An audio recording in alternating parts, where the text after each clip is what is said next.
NBA prospects continue to pop up all over the world as people continue to find solace and comfort in the game that we love. There's nothing more exciting to a basketball fan than discovering the next influx of talent that will enter the most elite basketball league in the world. Before anything else, what's up guys? Welcome to Pacific Hoops. My name is Nico, and welcome back to another video. Don't forget to like this video if you like it, since 1 second of your time really helps the channel out.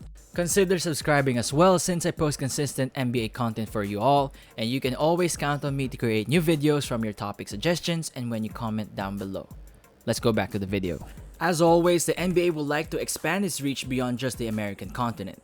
To this end, the NBA has focused its efforts on improving the viability of the NBA G League as a way to circumvent the league's one-and-done rule. Prominent American high school standout Jalen Green has opted into the program and is set to make around at least $1 million by the time he gets to sign his endorsement deals. It would be interesting to note, however, that there's a slight difference in recruiting local American high school players compared to bringing in international prospects. American high schoolers who aspire to play in the NBA are almost always brought into the NCAA system because that would be the more traditional route, and more often than not, these kids would go to universities like Duke and Kentucky since they have a rich basketball tradition and their training facilities are top-notch. However, international prospects don't have the same luxury.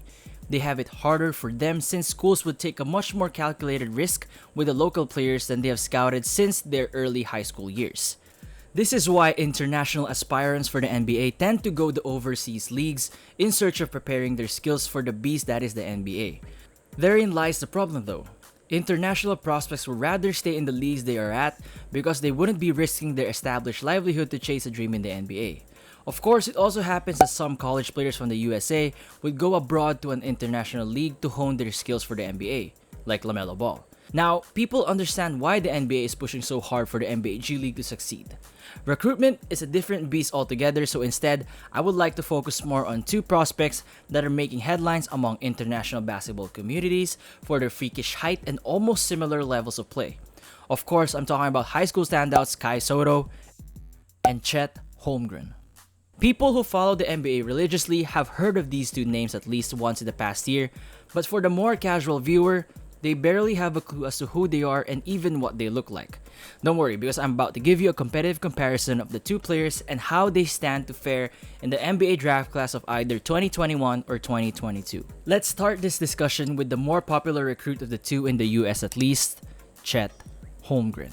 The 7-foot, 190-pound Minnesota native wasn't as big of a star as he is now back in 8th grade. He was previously listed at 6'2" tall before having a freakish growth spurt leading up to 9th grade. He teamed up with Gonzaga commit Jalen Suggs, who was one of the top-rated point guards in the 2020 draft class in Minnehaha Academy, and to be honest with you, Holmgren really wasn't quite much to look at other than the height, averaging just 6.2 points and 3 rebounds a night. Holmgren before is nothing compared to the beast that he is nowadays. Scouts have pegged him to have the ceiling of LA Lakers star Anthony Davis, and that's what most people are salivating on. However, a gentle reminder is in order as the kid is still 18 years old, and there's a lot of room for improvement from his end to reach the lofty expectations of AD. The Davis comparison, while headline-grabbing and eye-popping, the much more realistic comparisons are that of sweet-shooting Davis Bertans, defensive-minded Tyson Chandler, while having also maybe, in the most optimistic scenario, having the ceiling of a Kevin Durant as well. No doubt, Holmgren passes the eye test with flying colors, and it's easy to peg him as something similar to AD or Kevin Durant, but with all honesty, he feels and looks, for the lack of a better term, unique. The common assumption is that his height will slow him down, but that doesn't seem to be the case as he was able to carry his guard skills from when he was still 6'2" to his frame now, which is where the Durant and Davis comparisons come in. What people don't understand about Holmgren though is that he's more suited to play forward as opposed to playing as a stretch 5. That seems like a terrible hot take, but hear me out first. The kid was 6'2", and as a player with that height, the best and most logical route for him to take during his formative years was to play as a guard. Honestly, no one could have expected that he would hit 7 feet in the first place. The more reasonable and expected outlook for him would be to grow until 6'7" and round out his great offensive skill set by becoming an effective wing player. Holmgren had the potential to be one of the best two-way small forwards, but that outlook for him has changed in favor of being one of the top centers in the USA because of his height. If you think about it hard enough and look through recent history, Chet Holmgren is what we all thought that Thonmaker ought to be. That one day, he's going to be the MVP of the NBA. What? A fluid and athletic player who can utilize his height on both ends of the court. However, the biggest knock against him is his skinny frame. If he hopes to land in the NBA soon, then he has to fill out that frame with muscle, a feat that the next player has done really well in the past months. Let's now talk about Kai Sotto. Seen as Chet Holmgren's biggest competition in their draft class, Sotto has carved his niche in the local Philippine basketball scene. Standing at the more astounding 7'2", he was one of the country's top high school players. He decided to join the Ateneo de Manila Blue Eaglets in 2016, and from then on, his name recognition grew. Teachers and students can easily spot him in the crowd as he was already above average height even for an amateur Filipino basketball player. In a basketball-crazed country that longs to develop a local player with the height that he has, Sotto grabbed the spotlight immediately, barely needing to jump when dunking the ball, swatting the ball on his tiptoes, and shooting it well from deep. This kid is one of a kind prospect for any program that is lucky enough to be chosen by him. His physical attributes mixed with his basketball IQ makes him one of the Philippines' best players by a mile. 2 years after joining the Blue Eaglets, he rewarded the school with a title in 2018 while winning finals MVP honors for putting up an otherworldly stat line of 17 points, 13 rebounds, and 6.3 blocks over 3 games. He went on to do even better in the following year by winning the UAAP Juniors MVP award after having averages of 25.1 points, 13.9 rebounds, and 2.6 blocks per game.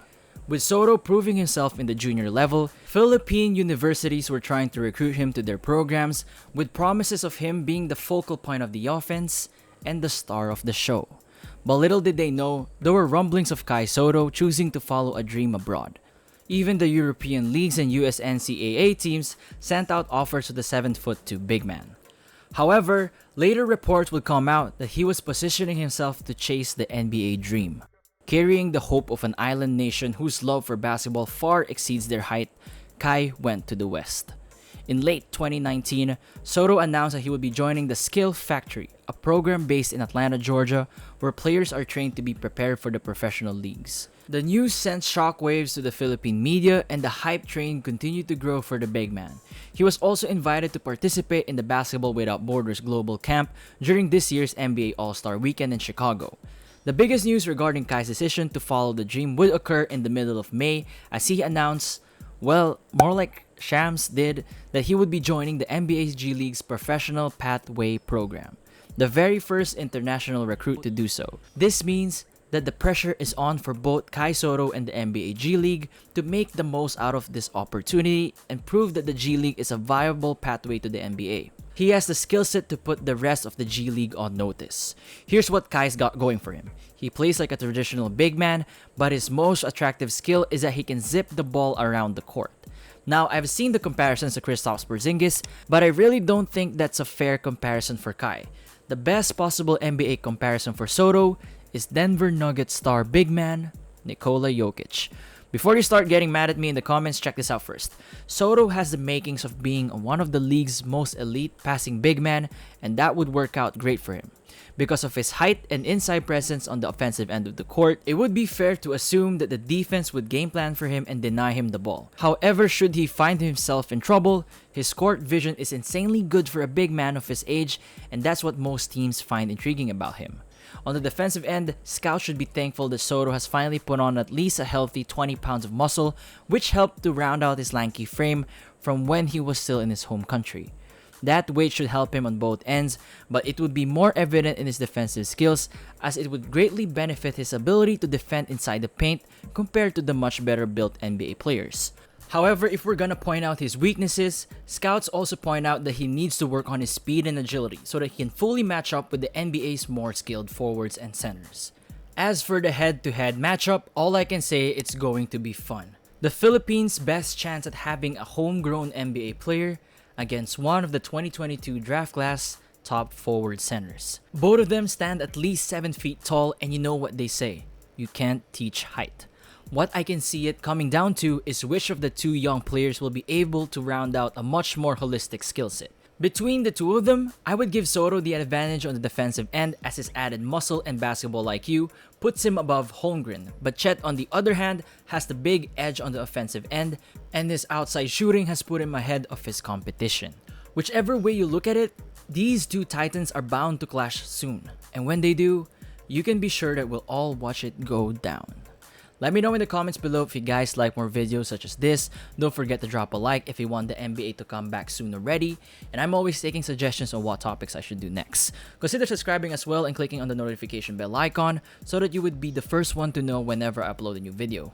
Once again, this is Nico. I'll catch you on the next one. Peace.